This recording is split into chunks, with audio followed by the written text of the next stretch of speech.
The next speaker is also the candidate of Sembawang, Mr. Yu Din Luan， 杨任元先生也是这一区的候选人。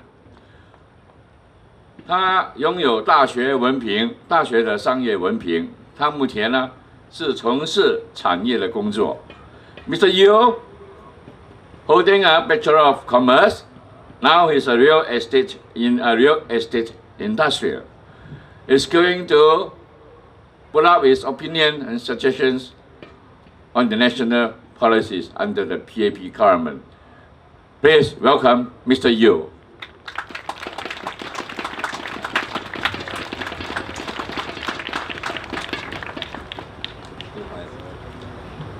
Good evening, ladies and gentlemen, residents of Sembawang GRC, and all Singaporeans that took time to come here and hear us talk. We thank you for making this effort. My name is Eugene, candidate for Sembawang GRC in this GE 2015. My team and I, we are here to serve you, serve residents' interests, and to be the voice of Parliament, as well as in Parliament. Some facts about me. I grew up in a small family of 2 siblings. I'm just like an average citizen, just like you. I go through local schools. I serve my NS. I have my meals in coffee shops and even kopitiams every morning, just like you people. I live in a HDB flat. I don't live in a private property. And I'm certainly not an aristocrat. With no rich parents to fund me through university, I have to work at the same time, take up a part-time study in a university. Life was very, very tough. I have no rich parents to hand me down companies, properties, legacies for me to have a very good life. Both my parents are retirees now, and I'm thankful that they do not need to continue to work. I'm thankful that they are able to find time for each other, to spend their remaining years of their life and enjoy their retirement. They can take time to travel, a walk in a park. I think these are qualities that Singaporeans are looking out for. Instead of working and working and working, where is the full stop? Sadly, how many of our elderly folks have this luxury? And we are certainly not as rich as some who thinks that owning 2 cars in Singapore is normal. It is not normal. You belong to the upper bracket. 80% of the Singaporeans are not there. Now, Sembawang is a very unique place. We have major MRT lines linking us directly to Orchard, Raffles Place, City Hall, and we get connected to Pasir Ris and even Jurong East by the East-West line very easily. That is provided the train do not break down.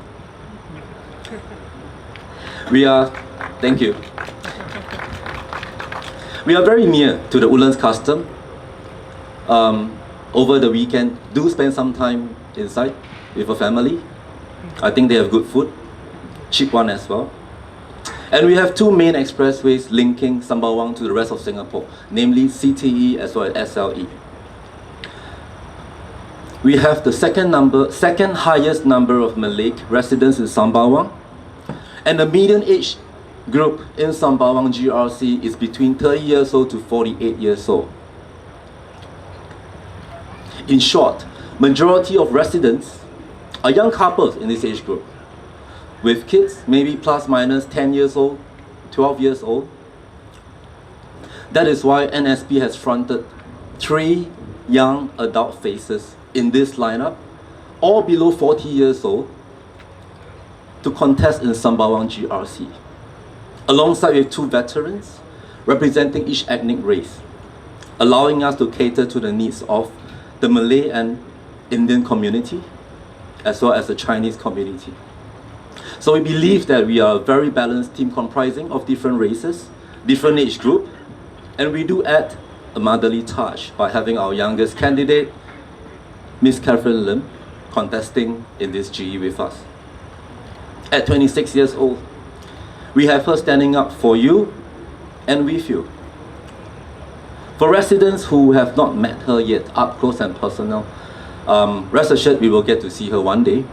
We apologize that we have only managed to walk the ground probably in the last 1 or 2 months, started to walk the ground.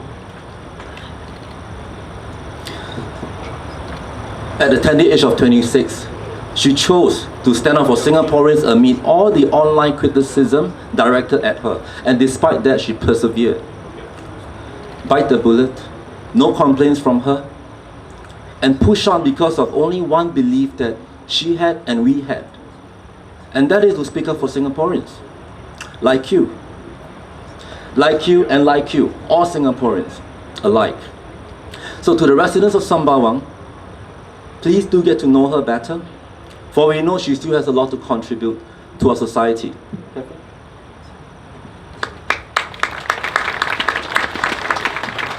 Thank you for your warm applause. Now, Sembawang is home to close to 144,604 residents, the last updated. Maybe the numbers could be lesser if we were to take out the newly drawn boundaries of Yishun, Woodlands. So to residents of Sembawang, a show of hands, okay, who have not heard of this place, Block 888 in Woodlands Drive 42. Anyone have not heard of this place? I believe all of you have. Proximity to Admiralty MRT, a very popular place in Woodlands. For the resident, I just want to highlight this to you that this part in Tree Grove, Woodlands, along with Mandai Tekong Park and Fragrant Woods are not within the Sembawang GRC electoral boundary division, although they should be. Why shouldn't they be? They belong to UT Marsiling, where our counterparts SDP is contesting. We wish them the best. So while your neighbors are residing along that stretch of Block 860, 705, 601, anyone staying around that area, they belong to Sembawang GRC. In other words, you are looking less than 100 meters away from the comfort of your home, out of your window, and you belong to different GRCs. So this is a classic example of gerrymandering at its best, programmed or planned by our government for various reasons and for reasons that we may not understand, for reasons that we do not know, and they always tell us that we do not understand. And that is good for the residents not to understand. So the area at Block 888 is carved out strategically out of Sembawang boundaries. I mean, how can Yishun not be Yishun? How can Woodlands not be Woodlands? And how can Serangoon Central be a part of Marine Parade GRC? They are like 15 kilometers apart.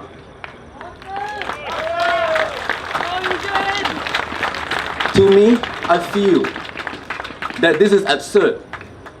Who knows, one day Woodlands may belong to Jurong. Agree?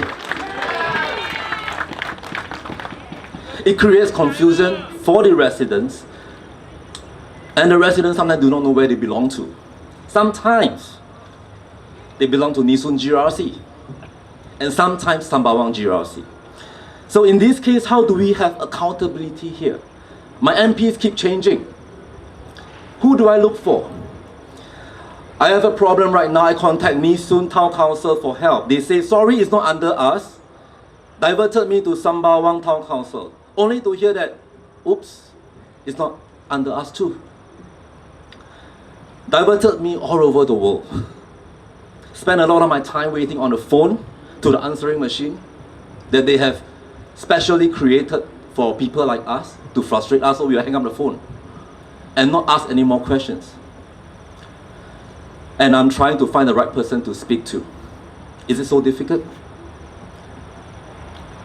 And after I do that, there comes the answer. We will look into it. Thank you for your feedback. So what happened? Honestly, nothing. The problem remains. Awesome. Very good.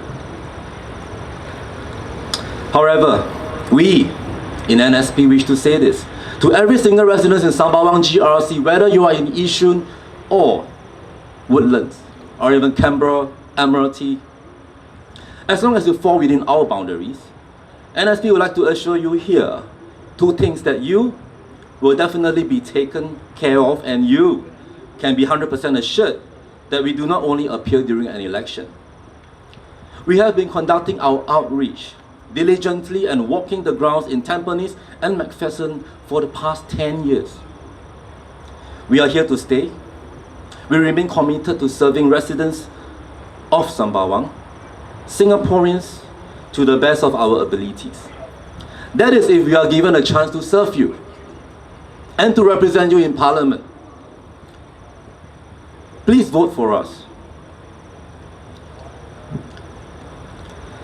So we have people telling us a couple of weeks back, nobody will serve and work for the well-being of citizens or residents if they are not paid well. Let us take this opportunity to tell them, bullshit. It's a load of bull. Most opposition parties that we are familiar with, including NSP being one of them, have been serving Singaporeans for the past 20 years. Unpaid. Are we even paid? No.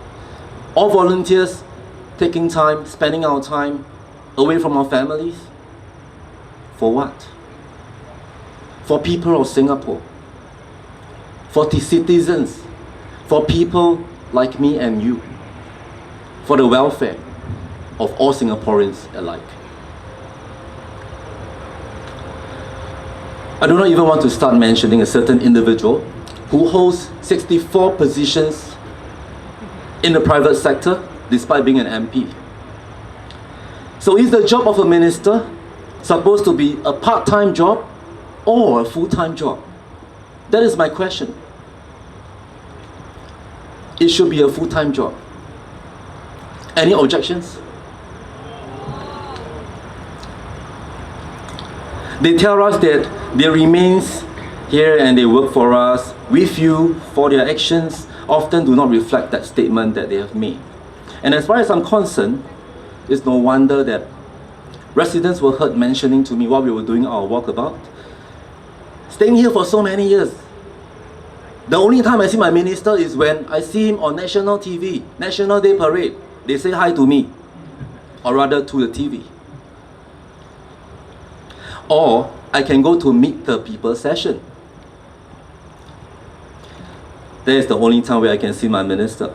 And that being said, it usually takes at least a few hours of waiting time to be greeted by a grassroots leader, takes down your issue on paper, pens it down on a letter, convert the entire text into a computer, countersigned by the minister.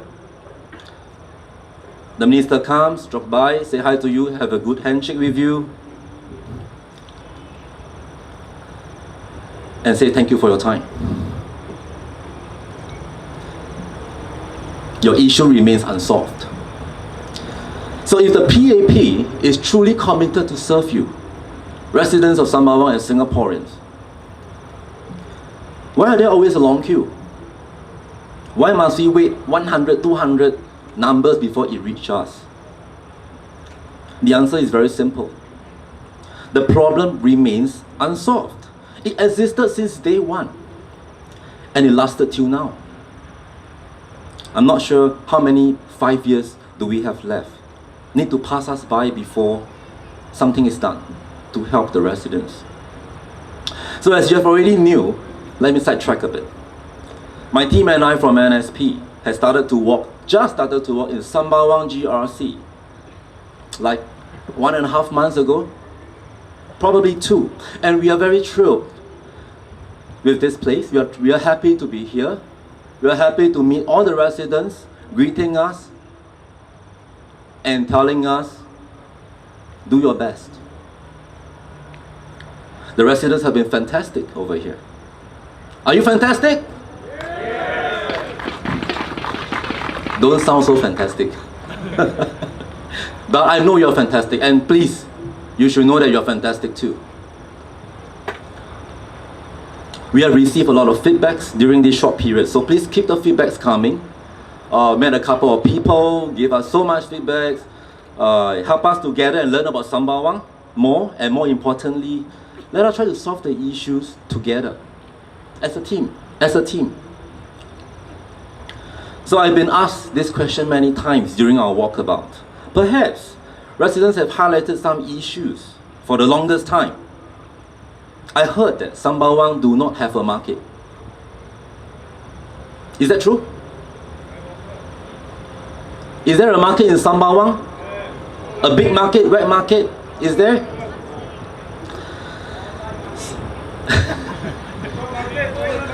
I like the way you are thinking. And if it is true, we have a problem. It tells us that PAP, being here for the longest time, have not been too concerned with what we need, our welfare, and perhaps they are not too bothered. Because 5 years come, 5 years pass. They are still sitting up there, enjoying their view from the ivory tower, getting their 16,000 paycheck. What have they done for Singaporeans? Policies that affect Singaporeans as a whole and affect us. They are very good at that, honestly. After all, most of them are parachuted from the civil service. So to them is, you see the tree over there, go and touch it, come back, you don't listen to me, you go and fly kite. Is that what we want?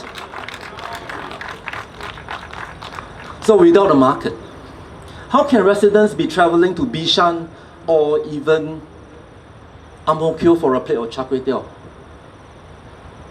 or kway chap?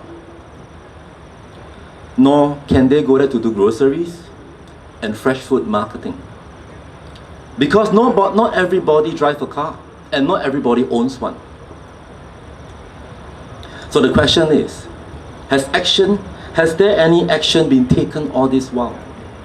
Has a minister in Parliament proposed initiative to listen to you and bring up your concerns for discussion so that action can be taken, remedies can be done, and help can be rendered to the affected residents? Or is he only hearing and not doing anything?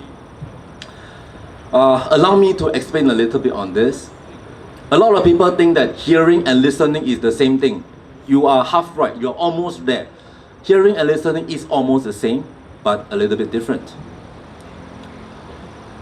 Listening is an action of man's natural ability of hearing and reacting to it with measures and action. Hearing, on the other hand, can mean I hear you, but I need not react to you. I need not do anything. I'm just hearing, left side in and right side out. How many of us have seen people like that? It's just like a noise. It comes, it irritates you, and you hope that it goes away after some time. Now, isn't that sad, fellow Singaporeans? Our voices are not heard by the people that is most important, by the people that can change the life for us. And we are made to believe that nothing can be done about it. Accept it, move on. It is our way of life. Ask yourself this, is that true? I don't think so. Some things that has baffled me for a very long time, that is, if 60.1% in 2011 voted for PAP, why is our parliament having 80 out of 87 seats in parliament? The numbers are wrong. They simply do not tally, because 80 out of 87 seats is 90%. It should be 90%, not 60.1%. Am I right? Unless my math fails me, but I'm pretty good at that, so don't to worry. So do we want a minister to represent us in parliament who cannot and will not say no to the party whip? Even though the policy is bad for Singaporeans. 6.9 million population, ladies and gentlemen, 6.9. Singapore is currently at 5.5. We are crying out every day. We are praying that MRT don't break down every day. We see people of different nationalities every day, everywhere, speaking foreign languages that perhaps we do not understand.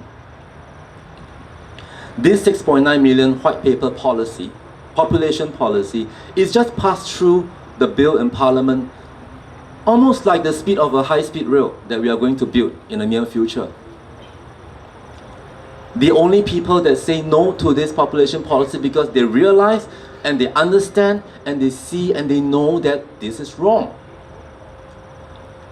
They are the oppositions.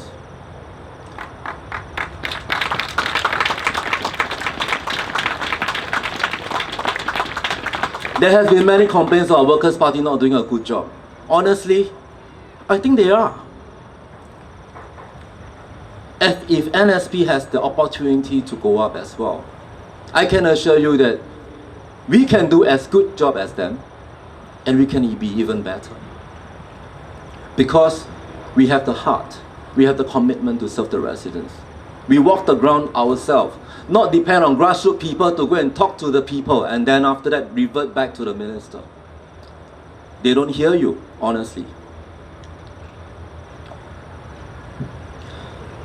So do you want a minister who tells others to commit harakiri? Harakiri means you take a knife, you kill yourself, generally. How many people in Singapore or in the world has the courage to do that? Trust me, it's not easy. When they themselves should consider this option for the numerous failures and lapses that have happened in the last 5 years. I don't want to talk about Mas Selamat, it is past. I don't want to talk about MRT failures, transportation, CPF, minimum income, minimum sum, and so on and so forth. There are so many things. Do we want a minister who encourages Singaporeans to go to JB Nursing Home in Johor Bahru and maybe die there one day? And for the record, your MediShield can be used, I know. I'm in real estate. But so what? Do we really want to do that? Or do we really want a minister to tell us Singaporeans that our children do not need to get a degree if they cannot find jobs and go on to invite foreigners to come in to our uni to get a job at the expense of Singaporeans? Do we want a minister to tell us that public housing will always be affordable because they are the one who set the price for your BTO?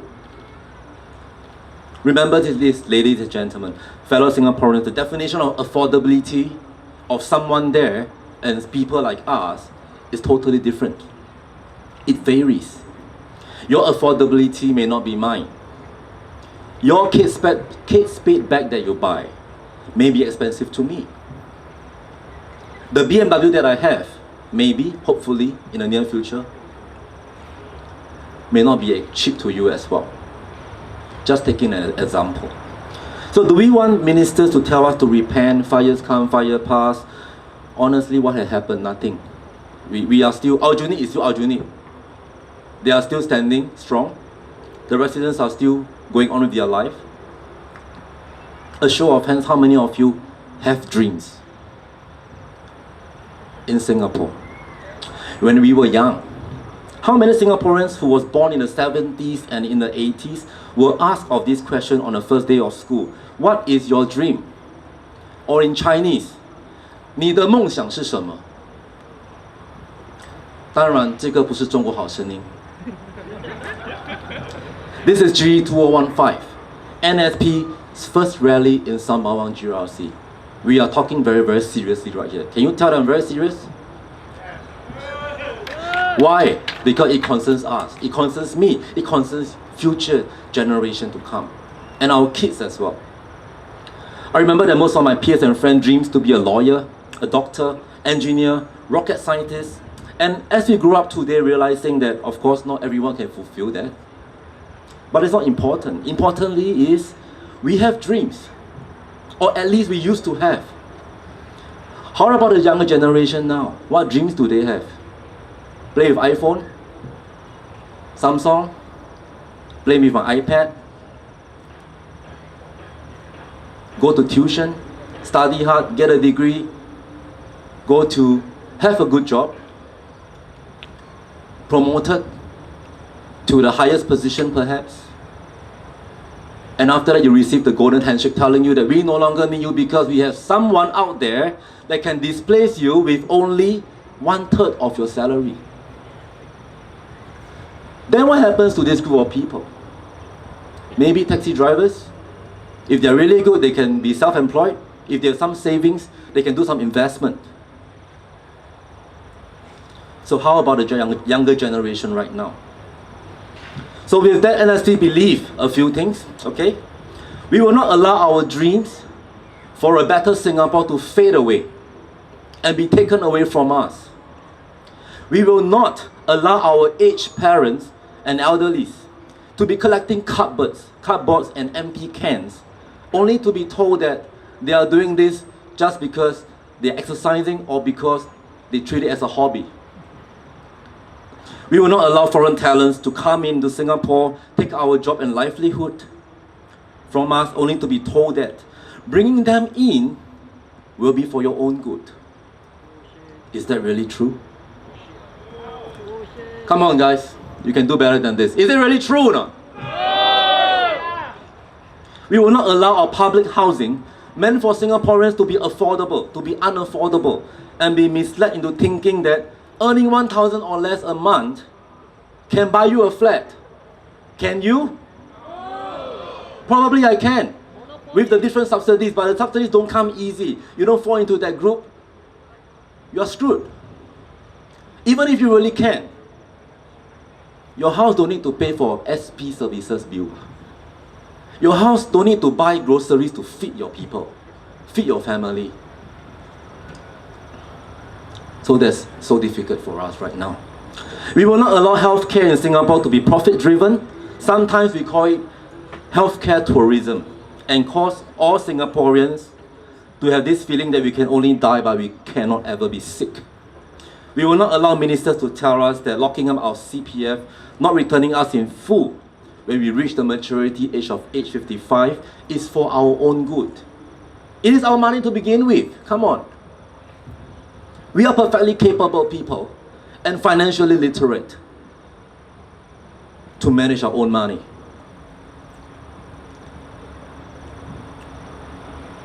Anyone want to agree with me on the CPF issue? 55 years old, take back your money. This is yours anyway.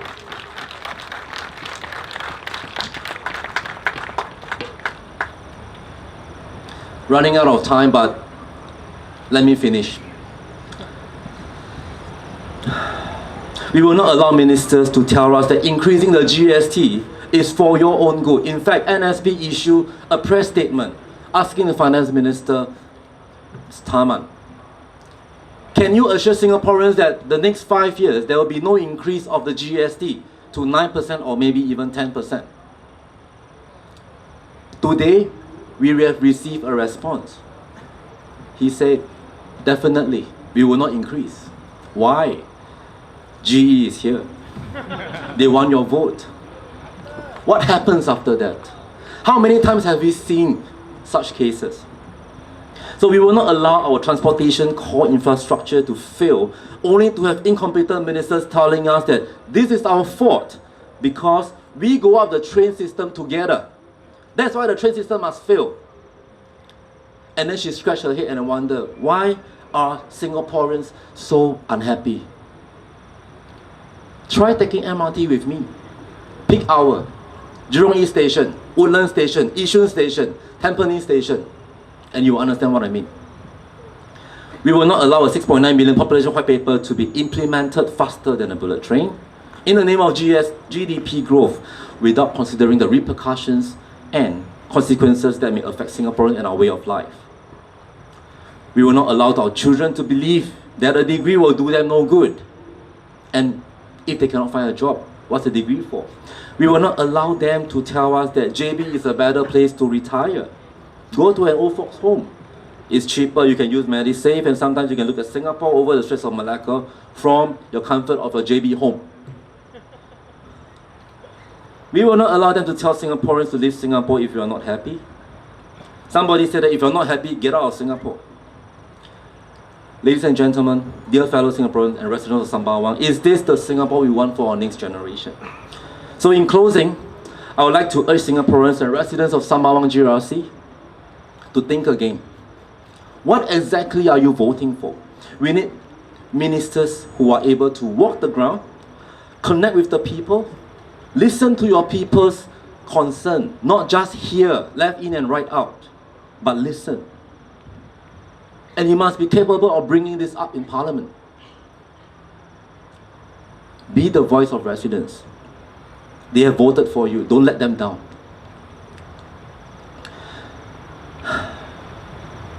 Remember that it is your children's future that you are voting for. It is Singaporeans' future that you are voting for. Do not be afraid of change. Change is necessary for progress. Do not be afraid to vote for opposition.